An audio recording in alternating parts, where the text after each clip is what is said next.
Hey, what's up, everybody? This is Charles Sabansi. I want to welcome you guys to another episode of the Dreamers Pro Show, where we cover everything from sports, hot topics, classic debates, entertainment, and we give you guys a first perspective on things. And always, today we have a pretty interesting show for you guys. I'm going to go off on this particular episode. But before we get into it, please make sure you like the video and subscribe to the channel. Also, if you want today's full show, again, it is streaming for free on Apple Podcasts and Spotify. We have that pinned in the comment section below. Make sure you check out the Dreamers Pro Podcast. You get that. You get the full show before it comes out on YouTube. Anyway. Let me go ahead and get into this topic here. Today, we're going to be talking about that damn Dillon Brooks. Listen. Dillon Brooks is a good basketball player, obviously, a defensive player, defensive stalwart. But in my personal opinion, at times, he's turning himself into a sideshow. Now, some people have said, listen, the way Dillon Brooks goes about his business is what's keeping him in the league and allowing him to thrive.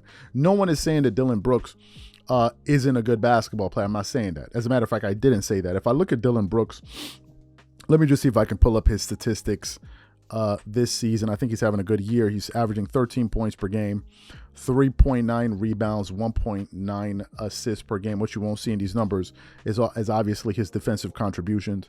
He's shooting 51% from the field, which is extremely efficient. That's the highest he's ever shot in his NBA career.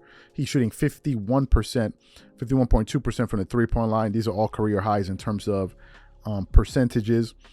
He's shooting 80% from the free throw line, ties a career high at that particular juncture. He's getting you 3.9 assists, a career high, 1.9 assists, game 3.9 rebounds. He's getting you 1.4 steals and only 1.8 rebounds. Now, as you guys know, Dillon Brooks used to be part of, the Memphis Grizzlies. The Memphis Grizzlies, who at first were like the NBA darlings because they were like a college team playing in the NBA. And then after that, once fans started to realize these guys are more about talk than actual results, people began to tune them out, and they ended up turning themselves into a sideshow. And Dillon Brooks was part of that. As you guys know, recently he put out some comments where he said that he didn't like the fact that he was made the face of some of the drama that took place with the Memphis Grizzlies. And that's one way to look at it. But we need to be honest. Dillon Brooks brought a lot of the criticism on himself. He's the one that went out there talking about LeBron got to show him. What the hell does LeBron James in year 20, year 21 have to show Dillon Brooks? Help me figure this out. Is it not Dillon Brooks that has to show LeBron something? Or is it like LeBron James that has to show him, and he said, if you want me to take you seriously, you got to give me 40. And what happened? I think in one game in the playoffs, I think the Lakers ended up beating the Memphis Grizzlies, or I think it was a regular season game, ended up beating them by 40 points. And nevertheless, Dillon Brooks still finds it within himself to go out there and still try to poke the bear, which I don't understand. Because at no point in time, now I know he recently had a game against LeBron where LeBron didn't shoot well, but that's an aberration. Chances are LeBron is going to play well against him every time that they play. So what happened? Recently, I came across an article that highlighted some comments from their head coach, Ime Judoka, who's doing an excellent job, by the way, for the Houston Rockets. And he mentioned a gamble that Dillon Brooks took at the end of the game against LeBron James. As you guys know, the game was very close yesterday against the Houston Rockets and the Los Angeles Lakers, and it was an inbound pass where Dillon Brooks tried to front LeBron to try to get the steal. Obviously, he gambled. LeBron got a quick lane to go to the basket, tried to do a reverse layup, ended up getting fouled, made one of those two shots. Well, at the end of the game, I got a quote here from Kelly Eco. It says, Ime Judoka said Brooks' gamble on entry pass to LeBron that led to the eventual game-winning free throw wasn't a smart decision. Now, that's what Ime Judoka said about Dillon Brooks.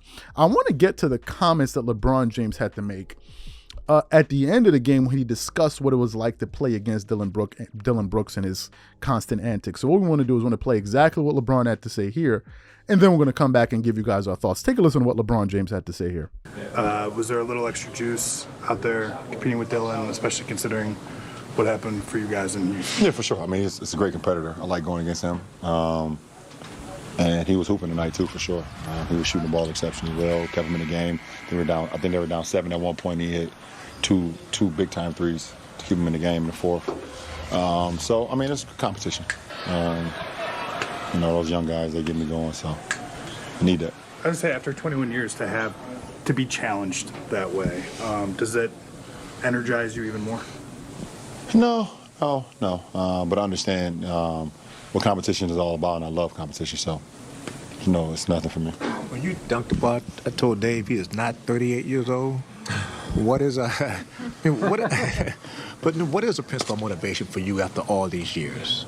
I don't know, just trying to push the limit, see how far I can take this thing.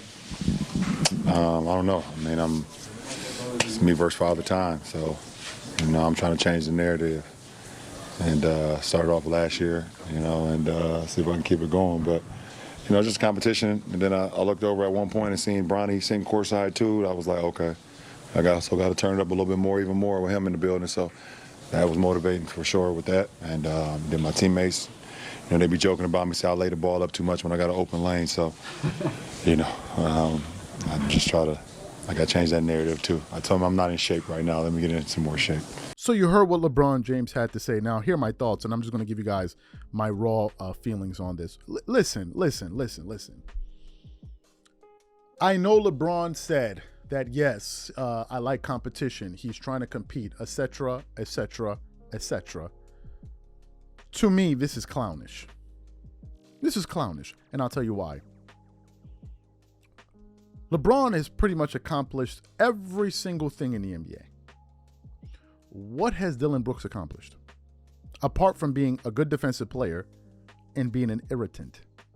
Dillon Brooks is known more for what he has said about LeBron, towards LeBron, than his actual defense, and that's a problem. It's the reason why Rui Hachimura of the Lakers said that Dillon Brooks at this particular point in time is trying to find a way to be a part of LeBron's legacy. And there are players like this.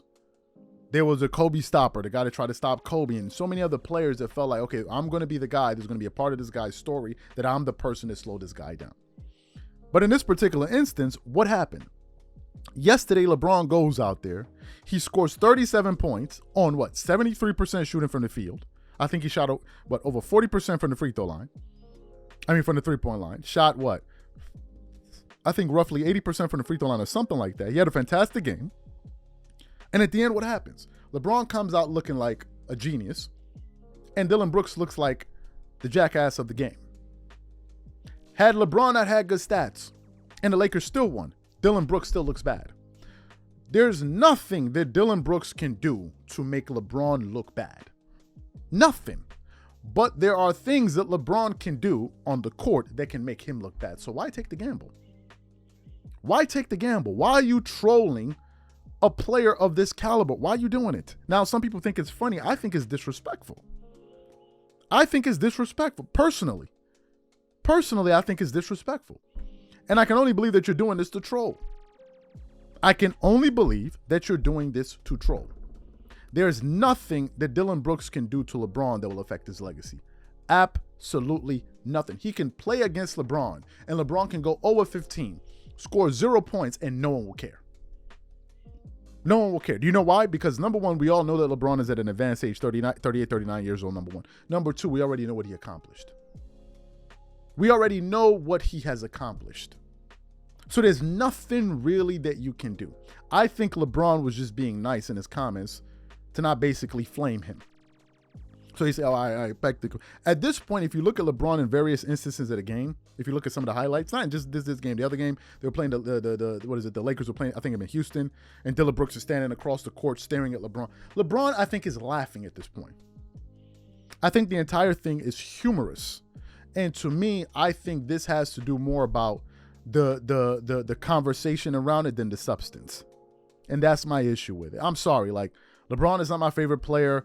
He's not my GOAT and all of that stuff, but he's still one of the 5 greatest players in NBA history, and he should be afforded some level of respect. He should, because otherwise, what are we all doing this for? Anybody can talk to anybody. So what is the purpose of being accomplished in your career? If somebody that's not accomplished, not even an iota, not even 1% of you, of what you have accomplished, and then they can come up here and start talking to you. To me, it's just cuckoo stuff. I'm sorry, you have to have something to show that you are worthy of even having a back and forth with this person. And this is the problem. You see it on YouTube. Somebody with 3,000 subscribers want to argue with somebody that has 300,000. Now we got to go back and forth. Subscribers don't matter. Nah, it really does. And I'll tell you why it matters. Because the fact that you were able to gain all of those subscribers shows that, number one, you put in the work. Number two, you created a product that works. And number three, the person that has that very tiny audience, for you to feel like you and that person should be talking is wrong. Because what's the purpose of then putting in the work and the accomplishment? I don't get it. If anybody can just come up to you and start talking crazy. I'm sorry. That's just the way it is. And that's the reality. You go try to jump on a bigger platform. Let me message a bigger platform. And we don't have anything to offer. They ain't gonna listen to you. But like, what have you accomplished? So in the case of Dillon Brooks, what have you accomplished to feel like you can talk to LeBron like this? Whether you're being a sportsman or not. Yo, it don't matter to me who he is. What? It don't matter who LeBron is? Are you kidding me? And I don't want to be up here sound like I'm defending LeBron, but my God, it's too much. If it was somebody doing that to Kobe, somebody doing that to Jordan, somebody doing that to Magic Johnson, somebody doing that to Hakeem Olajuwon, it's crazy. Gilbert Arenas, who we're kind of friendly with, a lot of people get upset with him because he's talking about Hakeem Olajuwon, and a lot of people like Hakeem is like a top 10 player. Gilbert is saying all of these things. It doesn't make sense. So to me, man, like Shaq says, there should be some level of G14 classification. To me, it's crazy. It's like you being $1 billion businessman, somebody making $100,000 a year wants to come and start arguing back and forth with you about business. How does that even work? It makes no sense. So these are my thoughts. I know maybe some people disagree, but this is exactly what I think. I think it's a little bit too disrespectful. Maybe LeBron is trying to play it off. To me, I think it's a little bit too disrespectful. Come on. These are one of the five. This is one of the 5 greatest players to ever play the sport. Give him some respect. Give him some respect. Respect what he's done. Because if you're not going to respect what he's done, it makes it seem as if he did nothing. I'm not with that. So maybe some people disagree. To me, that level of disrespect is just a little bit too much. It's like you see players talking about Jordan who haven't even accomplished not even a quarter, a tenth of what Jordan's accomplished, but talking about him like as if, like, that's wrong to me. I'm sorry. That is wrong. You can't diminish someone and what they did when you yourself cannot even do an iota of what they did. This is clown behavior. I am sorry. You talking about Jordan? Can you accomplish it? Can you win a defensive player of the year? Nope. So why are you talking about Jordan? Can you make an all defensive team? Nope. Why are you talking about Jordan? Because you're making it seem like what the guy did was so easy, but you can't do it. To me, it's too much, man. It's too much.